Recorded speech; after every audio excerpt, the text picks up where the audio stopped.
₹499 में बॉयफ्रेंड। जी हाँ, social media का नया फ्रॉड। नौजवान कैसे खवातीन को फांस रहे हैं। क्या आप तन्हाई का शिकार हैं?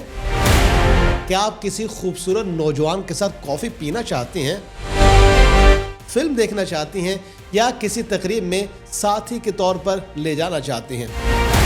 सबसे हैरान कुन बात यह है कि इसके लिए आपको सिर्फ चंद सौ या चंद हजार रुपए अदा करने होंगे। दोस्तों, बज़ाहिर ये किसी आम तफरीही खिदमत का इश्तिहार लग सकता है, लेकिन भारत की हैदराबाद पुलिस ने खबरदार किया है कि किराए पर बॉयफ्रेंड के नाम से सोशल मीडिया पर फैलने वाले ऐसे इश्तिहारात दरअसल नौजवान खवातीन को निशाना बनाने वाले एक नए साइबर फ्रॉड का हिस्सा हो सकते हैं। 1 घंटे के लिए कॉफ़ी पीने और गुफ्तगू की कीमत ₹499 रखी गई है। फिल्म देखने के लिए ₹1249 और ख़रीदारी के दौरान साथी के तौर पर ₹1499, जबकि किसी तकरीब या शादी में साथ जाने के लिए ₹1999 मांगे गए हैं। और अगर कोई पूरे 10 घंटे का पैकेज लेना चाहे तो इसके लिए ₹4999 का रेट भी मौजूद था। यानी इश्तिहार को इस अंदाज में बनाया गया है कि ये एक बाकायदा कारोबारी खिदमत महसूस हो, जैसे कोई शख्स वाकई वक्त के हिसाब के साथ साथी फराहम कर रहा हो। लेकिन असल खेल यहाँ से शुरू होता है। नाज़रीन, पुलिस के मुताबिक इश्तिहार में मौजूद नौजवानों की तस्वीर हकीकी नहीं बल्कि मसनूई ज़हानत के ज़रिए तैयार की गई हैं। यानी जो चेहरा आपको खूबसूरत, काबिल एतमाद और पुरकशिश नौजवान का नज़र आ रहा है, ज़रूरी नहीं है कि दुनिया में ऐसा कोई शख्स हकीकत में मौजूद भी हो। सारिफ को कहा जाता है कि अगर उन्हें ये खिदमत चाहिए तो बराह रास्त पैगाम भेजें।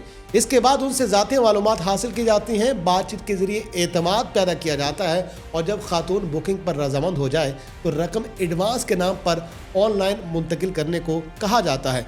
कभी बटुए के ज़रिए रकम, कभी QR कोड और कभी किसी दूसरे डिजिटल अदायगी के तरीके का इस्तेमाल भी किया जा सकता है। रकम मुंतकिल होते ही फ्रॉड करने वाला अपना खाता बंद कर देते हैं, राब्ता ख़त्म कर देते हैं और यूँ गायब होते हैं जैसे गधे के सर से सींग। यानी चंद मिनट पहले जो शख्स आपसे बड़े एतमाद और शाइस्तगी से बात कर रहा था, रकम मिलते ही उसका कोई वजूद बाकी नहीं रहता। लेकिन नाज़रीन, खतरा सिर्फ पैसों के ज़ाया होने तक महदूद नहीं है।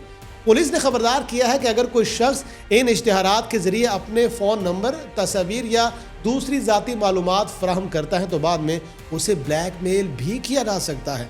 फ़र्ज़ करें कि किसी खातून ने किसी जाली प्रोफाइल को अपनी तस्वीर भेज दी, अपना नंबर दे दिया या ज़ाती मालूमात शेयर कर दी, तो फ्रॉड करने वाले इन मालूमात को बाद में धमकियों, ब्लैकमेलिंग या मज़ीद रकम वसूल करने के लिए इस्तेमाल भी कर सकते हैं। यही वजह है कि हैदराबाद पुलिस ने इसे सिर्फ मामूली ऑनलाइन धोखाधड़ी नहीं बल्कि एक मुमकिन ख़तरनाक साइबर जाल करार दिया है। और इस मामले की सबसे तशवीशनाक बात यह है कि पुलिस के मुताबिक अभी तक कोई मुतासर शख्स बराह रास्त शिकायत लेकर सामने नहीं आया।